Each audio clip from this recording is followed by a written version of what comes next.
মানুষ বুঝবে যে আমরা কার কাছে, আমরা এই যে আমাদের মানে ইঙ্গিতটা আমি দিয়েছি, আমরা কাকে ইঙ্গিতটা দিয়েছি সেটা আমরা মানুষ কিন্তু বোঝে। আর সবচেয়ে বড় কথা, আমরা ভুল বলি সঠিক বলি যা কিছু বলি সেগুলি নিয়ে আপনি কেন, আপনারা কেন সমালোচনা? আচ্ছা ভাই, আপনাকে একটু থামাই ভাই, আপনারা করেন ভাই, একটু থামাই হ্যাঁ ভাই, একটু প্রশ্ন করি আপনাকে। এই যে এমডি মহিউদ্দিন দেখতে পাচ্ছি একটা ব্যাড কমেন্ট করছে। মহিউদ্দিন ভাই, আমি আপনার উদ্দেশ্যে বলতে চাই, আমি এই যে মালিক ভাই কিছুক্ষণ আগে আমার প্রশ্ন করতেছে, আমি জবাব দিচ্ছি। আমরা সরকারি চাকরিজীবীরা কেন কথা বলতে পারি না, আইনের মধ্যে থেকে কিভাবে কথা বলতে হয় সেটা আপনাদেরকে শিখাচ্ছি। আসলে এটা আপনাদেরকে এতদিন বলছি যে আপনারা জানেন না। ওমর ফারুক, এই যে এমডি মহিউদ্দিনের কথা বলছো, জন্মের ঠিক নাই, এদের কথা বলে লাভ নাই। এরা এগুলি বল, এরা হচ্ছে নর্দমার কীট, এরা হচ্ছে নর্দমার কীট। আমি কোথায় কি বলবো সেটা কি আমি তোমার কাছ থেকে পারমিশন নিয়ে বলবো? Who the hell you are, who the hell you are. থাক থাক, ওর দিকে আর ফোকাস না করি ভাই, বলেন আপনার কথা বলেন। বল, আপনি বলেন। আমি লাইভটা শেষ করব, শেষ পর্যায়ে এসেছি। বিষয় কথা হচ্ছে, একটা জিনিস আমি সবাইকে পরিষ্কার করে বলি, যারাই দেখবেন যে বাজে মন্তব্য করে, আমাদেরকে গালি দেয়, খারাপ মন্তব্য করবে, মনে করবেন এরা ঘুষখোর, এরা পে স্কেল বিরোধী, এরা জাতির শত্রু। এরা সবচেয়ে বড় কথা হচ্ছে এরা জাতির শত্রু, এরা চায় না পে স্কেল বাস্তবায়ন। এদেরকে সবাই প্রতিহত করবে। জি জি, আমি শেষ করে দিচ্ছি ভাইয়া। যেটুকু বলতেছিলাম, এখন শেষ মুহূর্তে এসে এই যে আইনের কথাগুলো আপনাকে বললাম, শেষ মুহূর্তে এসে আমাদের সকলে, আমি আপনার মাধ্যমে 22 লক্ষ সরকারি কর্মচারীকে এদেরকে উদাত্ত আহ্বান জানাবো, সকলে নিজ নিজ অবস্থান থেকে পজিটিভলি, কেউ সরকারের বিরুদ্ধে মিথ্যাচার করবেন না, সরকারের বিরুদ্ধে যাবেন না। বারংবার বলতেছি, সরকার কিন্তু এই বিষয়ে পজিটিভ, কিন্তু আপনার দাবিটা, আপনি ওই যে 15,000 পাবেন না, 20,000 পাবেন না, 50,000 পাবেন, সেটা আপনার খিদার উপরে, কান্নার উপরে ডিপেন্ড করবে আপনাকে সরকার কতটুকু দিবে। এটা চরম সত্য কথা। কারণ আপনার কতটুকু চাহিদার প্রয়োজন, আমি সচিব মহোদয়ের কথা যেটা বললাম, নীতি নির্ধারণী মহলের কথা যেটা বললাম, কারণ স্যারেরা কিন্তু ওই পর্যায়ে আছেন। এখন স্যারেরা অনেক সময় যে টাকা জিপিএফ এ রাখেন, আমাদের সেটাকে স্যালারিও হয় না, এটা চরম সত্য কথা। কারণ আল্লাহ পাক ওনাদেরকে একটা অবস্থানে নিয়েছে। কিন্তু আমরা যদি আমাদের দাবিগুলো পজিটিভলি স্যারদেরকে বুঝাতে সক্ষম হয় যে স্যার আসলে আমরা অভাবে আছি, ঋণে আছি, কষ্টে আছি, এই দাবিগুলো যদি পজিটিভলি সবাই একত্র হয়ে নিজের অবস্থান থেকে প্রচার করি, ইনশাআল্লাহ আমার বিশ্বাস মাননীয় প্রধানমন্ত্রীর নিকট সেটি পৌঁছাবে এবং সচিব মহোদয় কমিটির নিকট সেটি পৌঁছাবে, সাংবাদিকদের দৃষ্টি আকর্ষণ করবে, তাহলে সকল আইন শৃঙ্খলা বাহিনীরও দৃষ্টি আকর্ষণ করবে, তাহলে সবাই সম্মিলিত মাধ্যমে একটা সিদ্ধান্ত নিয়ে আমাদেরকে ইনশাল্লাহ একটা ভালো কিছু গিফট করবে। কিন্তু আমি এটা বলবো না, আমরা কখনোই লাইভে বা কোনো অনলাইন অফলাইনে বলি না আপনার সরকারের বিরুদ্ধে কোনো মিথ্যাচার করেন, একটা বাজে পোস্ট দেন। আমরা সবসময় বলছি পজিটিভলি পোস্ট দেন, পজিটিভ কথা বলেন। আপনার নিজের যে কষ্টটা, এটা মা বাবারে ফোনে না বলি, আত্মীয় স্বজনরা না বলি, আপনি যেহেতু সরকারের পার্ট, আপনি এদেশের একজন মূল চালিকা শক্তির অংশ, সুতরাং আপনার কথাগুলো আপনি সরকারকে বলেন, আপনার অভিভাবককে বলেন। কারণ আপনি যখন গভর্নমেন্ট এমপ্লয়ি, আপনার সকল রেসপন্সিবিলিটি যেমন সরকার নিচ্ছে, আপনি সরকারকে যেমন সহযোগিতা করতে বাধ্য, আপনাকে সরকার পরিপূর্ণ মুদ্রাস্ফীতি বিবেচনায় উপযুক্ত স্যালারি দিতেও বিবেচনা করবে, আপনার কাঙ্ক্ষিত চাহিদার উপরে ডিপেন্ড করে। অতএব আমি আজকেও বলতেছি, বারংবার আমার ব্যক্তিগত ভিডিওগুলোতেও বলছি, অন্য জায়গায় কান্নাকাটি করার দরকার নেই। আপনার অবস্থান থেকে আমি যদি বলি, তাহলে মালিক ভাই যদি এত নবম গ্রেডের চাকরি করি বলে, আপনাকে তো আমরা স্যার করে বলা উচিত, তারপরে আমরা ভাই বলি। এই যে অনেকে আছেন পঞ্চম গ্রেডে চাকরি করে আমাদের কাতারে আসছে, ওই দিন দেখলাম সংবাদ সম্মেলনে, এই যে লোকগুলো এসে বলতেছেন, আরে আমি আর আপনি কি, আপনি সরকারি চাকরি করি লক্ষ লক্ষ লক্ষ টাকা ঋণ হয়ে যাচ্ছেন, ব্যাংক আপনাকে নোটিশ দিচ্ছে, আপনার বিরুদ্ধে মামলা হয়ে যাচ্ছে, আপনার বন্ধু বান্ধব থেকে টাকা নিয়েছেন, তারা আপনার বিরুদ্ধে মামলা করার জন্য প্রস্তুতি দিয়েছেন, তাদের কাছে ছোট হয়ে যাচ্ছেন, কিন্তু আপনার কথা যাকে বললে সমস্যাটা সমাধান হবে আপনি তাকে বলতেছেন না, আপনি তাকে না বলে চুপ করে আছেন। তাই আপনাদেরকে সবাইকে উদাত্ত আহ্বান জানাবো, পজিটিভলি, মানে আপনার মনের যে কথাটা, আপনার যে কি পরিমাণ স্যালারি পেলে আপনার দুঃখটা লাঘব হবে, সেই পরিমাণ সরকারের কাছে পজিটিভলি বলুন। আশা করি সরকারের দৃষ্টিগোচর হবে এবং আমাদের দাবিটুকু, চুক্তির দাবিটুকু মেনে সরকার উপযুক্ত একটা প্রজ্ঞাপন দিবেন, সে আশা আছে। একই সাথে ভাই, আর আপনাকে বললে অন্য একটা সংগঠনের কথা বলছেন না বলে আমি পারতেছি না, বলি। ওই দিন আমরা লাইভ করার পরে কোন একটা ব্যক্তি ভিন্ন একটা ফোর্স দিয়েছেন যে কি ঐক্য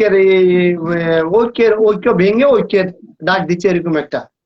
আমি ওনাকে স্পষ্ট বলতে চাই, উনি এই লাইভটা দেখতেছেন, কারণ উনি হলো বিজেপি লাইভ। বিজেপি লাইভ বুঝেনি ভাই, কম মানে এরকম কিছু মানুষ আছে, এরা খুব শয়তান, চুপ করে থাকে, এরা খুব শয়তান, বুঝছেন? আপনি যে ওই বিভিন্ন ইয়ের কথা বলছেন, আমি সেদিকে না যাই। আমার কথা হচ্ছে, উনি আজকেও দেখলাম কিছু ব্যাড কমেন্ট করতেছে, পোস্ট দিচ্ছে। আরে ভাই, আপনাকে আমরা সম্মান করি, শ্রদ্ধা করি, ভালোবাসি, আপনার সাথে সকলে কাজ করছে ঐক্য পরিষদের সাথে। এখন মালিক ভাই, আশিক ভাই যদি একটা সংগঠন দাঁড় করায়া ওই সংগঠনে আপনাকে আহ্বান করছে, আপনি এসে ওনাদেরকে মাথায় হাত বুলে বলতেন যে ভাই, আপনারা যেটা করতেছেন আপনাদেরকে অ্যাপ্রিসিয়েট করি, আমি আসি আপনাদের সাথে, তাহলে তো আমরা বলতে পারতাম আপনি একদম বিবেকবান মানুষ। কিন্তু আপনি মাঝে মাঝে কি পোস্ট দেন ভাই, আমি আপনাকে বারবার বলতেছি এই সকল ফোর্স ছাড়েন, এগুলা পাগলামি সাগলামি। আর মালিক ভাইকে আরেকটা উদ্দেশ্য করে বলতে চাই, ভাই আপনি কখনোই মানে যে আপনার পিছনে লাগে সে সবসময় আপনার পিছনে থাকবে। আমি আপনার ছোট হয়ে বলতেছি এটা, সে কখনোই আপনার সামনে আসতে পারবে না। আপনার অবস্থান বর্তমানে, আপনি 22 লক্ষ সরকারি কর্মচারী, হয়তো কিছু কিছু সাম পার্সন আপনি হয়তো মনের জায়গা নাই, কিন্তু মেজরিটি পার্সন আপনি মনে রাখবেন, 100তে যদি 90 জন লোক আপনাকে ভালোবাসে, আপনার এই সরকার নতুন আমাদের এই সরকার আসার পরে আপনার যে অ্যাক্টিভিটিস সেটাকে যদি অ্যাপ্রিসিয়েট করে, তাহলে আপনি রিয়েল হিরো। আপনার হিসেবে কে কি বললো, কে কথা বললো, ওরে নিয়ে কথাই বলার দরকার নেই, ভাইরালই করার দরকার নেই। মানে উনি কি বললো, উনি উনার মতো থাক, আল্লাহর রাস্তে উনারও ওই দিন আমি হাত জোর করি এভাবে এভাবে আপনার লাইভ, আজকে তো লাইভ কম দেখতেছে, ওই দিন 600-700 মানুষ একসাথে দেখছেন, ওনাকে আমি এভাবে হাত জোর করে বলছি যে ভাই আপনি 22 লক্ষ সরকারি কর্মচারী কাতারে আসেন। উনি তারপরে কিছুক্ষণ না তারপরের দিন একটা পোস্ট দিল, ঐক্য নাকি আমরা ভাঙতেছি। এই ধরনের একটা বাচ্চা সুলভ আচরণ, এটা আসলে একজন নেতা, তাও উনি মনে হয় সদস্য সচিব নাকি, আমি আসলে জানিও না উনি কি সেক্রেটারি না কি অন্য একটা সংগঠনের। তাহলে উনি ঠিক আছে, আমরা আচ্ছা ভাই আমি শেষ করি, লেট মি ফিনিশ ভাই, আমি আর 1 মিনিট 2 মিনিট সময় নিচ্ছি আপনার কাছ থেকে। এরকম একটা লোকের যদি উনি দেখতেছে আপনার লাইভ দেখতেছে, দেখবেন উনি এটা নিয়ে আবার পোস্ট করবে।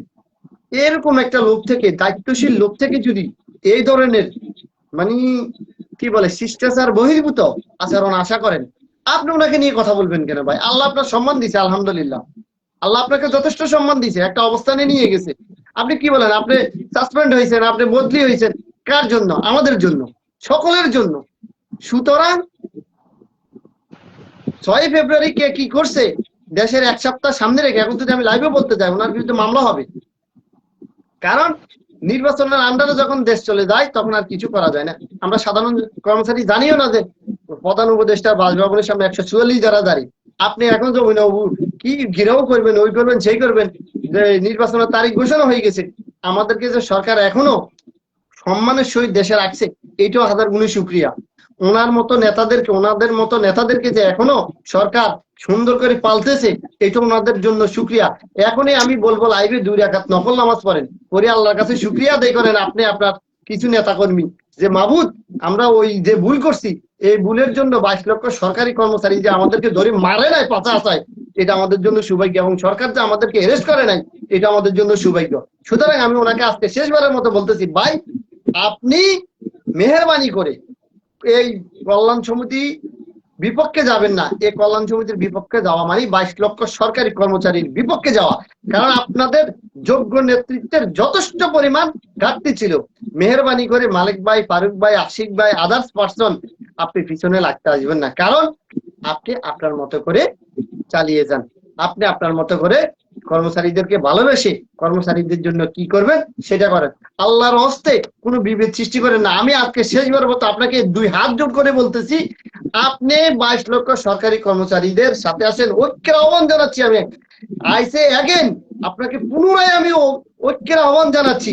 আসেন 22 লক্ষ সরকারি কর্মচারীর পক্ষে জুলাই মাসটা অন্তত এসে সরকারের কাছে কাঁধে হাত রেখে সরকারের কাছে বিনীতভাবে বলেন যে মাননীয় প্রধানমন্ত্রী, আমাদের এই 22 লক্ষ সরকারি চাকরিজীবীদেরকে আপনি আত্মমর্যাদা নিয়ে বেঁচে থাকার সুযোগ করে দেন, আত্মসম্মান নিয়ে বেঁচে থাকার সুযোগ করে দেন।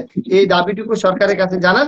আমরা বিলাসিতা চাই না, আমরা বাড়ি গাড়ি চাই না, আমরা কোন রকম স্কয়ার হসপিটালের ট্রিটমেন্ট করতে চাই না।